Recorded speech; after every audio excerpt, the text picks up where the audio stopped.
ক্ষমা কর, ক্ষমা চা, ক্ষমা চা, দিদুনকে কামড়ে ক্ষমা চা। ওদিকে ওদিকে ওদিকে মুখ করে বল, ক্ষমা করে দাও বল, ক্ষমা চা, দিদুন দাঁড়িয়ে আছে, বল ক্ষমা করে দাও, বল আমি আর কামড়াবো নি আর।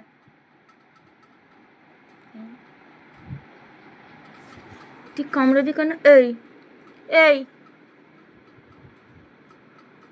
মুখ দেখো, তুই দিদুনকে কামড়, ওই ওই ওই এদিকে দেখি, আর কামড়াবি? এদিকে দেখ, চোখের দিকে তাকা, আর কামড়াবি? টিপ উঠে চলে যায় কেন? আর কামড়াবি? একদম না, মনে থাকে যেন, একদম না, ঠিক আছে? কে খাওয়ায়? দিদুন খাওয়াই তো?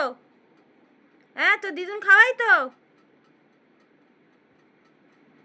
এদিকে দেখ, এদিকে দেখ, এই তো দিদুন খাওয়াই তো। কার কাছে রাত্রেবেলা? কার কাছে? আজ দিদুনের কাছে তো। এবার থেকে দিদুন আর হচ্ছে তোকে কোলেও নিবে নি আর তোকে আদরও করবে নি, যা।